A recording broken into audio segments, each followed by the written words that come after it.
আমি লতা, কাজটা তুই কিভাবে করতে পারলি? তোকে আমি অনেক বিশ্বাস করতাম। হ্যালো, আমি খান বাড়ি থেকে বলছি। আমার নাম্বারে কেন? আবার পুরনো ক্ষতে রক্তক্ষরণ দেখতে পাচ্ছি। সম্মান যেমন আমার খান বাড়ির আছে, আর সৈয়দ বাড়িরও তেমনি সম্মান আছে। আমি চাই না সে সম্মান ক্ষুণ্ণ হোক। আমি আমার নাতনিকে সামলাবো, আপনি আপনার নাতিকে সামলান। তুমি অস্ট্রেলিয়াতে ছিলে, সেটাই ভালো ছিল। এসে কেন আসছো আমাদের পরিবারের সম্মান নষ্ট করতে? তোমাকে আমি প্রথমবার এবং শেষবার মতন সাবধান করে দিচ্ছি, আর যদি কখনো ওই পথে পা বাড়াও, এর পরিণাম কিন্তু ভালো হবে না।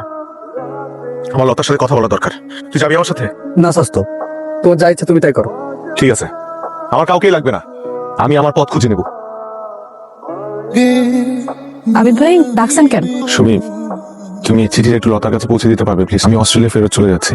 আমার মনে হয় কথাগুলো আমি চিঠিতে লিখেছি, লতার এগুলো জানা দরকার। তুমি প্লিজ ছোট্ট ফেভারটা একটু করো না প্লিজ, ওর কাছে একটু পৌঁছে দিবা প্লিজ। আচ্ছা দেন, আমি দেখতেছি কি করা যায়। Thank you Sumi. লতা, আবিদ ভাই আবার বিদেশ চলে যাইতেছে। কি? হ্যাঁ।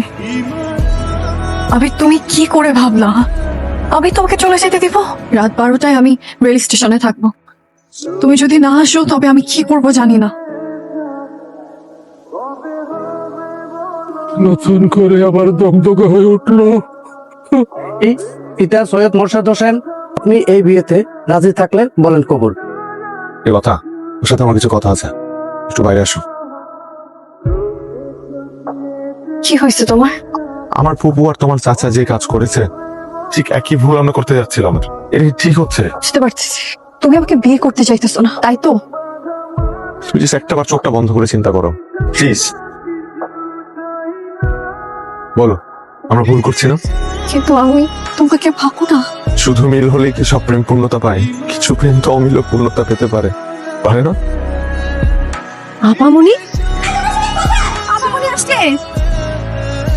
এই বাড়ি থেকে একবার যে চলে যায়, তার জন্য কোনো জায়গা আমাদের কারো কাছে নেই। যা চলে যা। আমি এই বাড়ি ছেড়ে চলে যাইনি, আমি ফিরে এসেছি। আমি চাই তোমাদের জিত আর তোমাদের অহংকার জিতে যাক। কুত্তার বাচ্চা সাহস তো আমার কথা বলে। গ্রামের সব মানুষ জানার আগে তুমি ফিরে আসছো, কারণে তোমাকে শেষ সুযোগ দেওয়া হইলো। আরো যদি তুমি একই ভুল করো, সেদিন থেকে তুমি আমাদের কাছে মৃত।